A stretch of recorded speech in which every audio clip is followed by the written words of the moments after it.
one of the things that I as a teacher have always emphasized as my students is, try different things. And if it doesn't work as well as you want, then tweak it and reflect and improve the product. So during COVID, it really forced what I generally do, because I practice what I preach. It forced me to do that on a larger scale. Because in the beginning, I didn't like just these very sterile Zoom conversations that I was having for my STEM class. So what I try to do is I try to make it more engaging to my students, because again, my job is to educate my students, and what form that takes, I think, is dependent on how I think they'll learn and how I can engage them.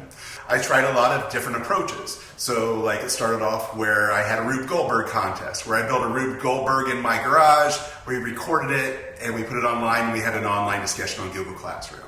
Then we went through and we designed experiments that we sent up in a high altitude balloon that went up 98,000 feet. And then my wife drove me around through Indiana and Ohio as we chased this weather balloon, and we went and we grabbed the students' experiments, and then we were able to get those experiments back to the students so they could get hands-on stuff. And one of the things that was very important to me during COVID is that the students could still collaborate and the students could still work with their hands. So as we went through this whole process, I was thinking about what was working and what wasn't, and I gauged that by the students' engagement level and the quality of their responses. So what I realized, and with the feedback I got from my community, was they wanted more hands-on stuff. So one of the projects I was involved with in my rural community was distributing lunches. I volunteered to come in and I would take lunches and we would drop lunches off. So I'm like, if we're dropping lunches off, why don't we drop off STEM in a bag?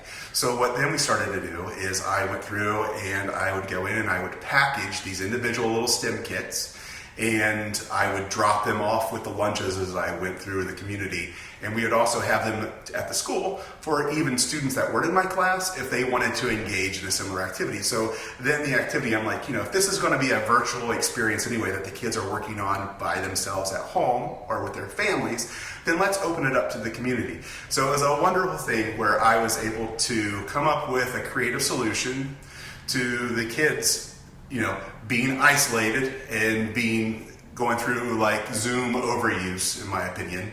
And before you knew it, it became a really cool community event where we would have not only my students, but parents and other people online engaging with us, using these little homemade STEM kits, which were nothing fancy, but very appreciated in my community.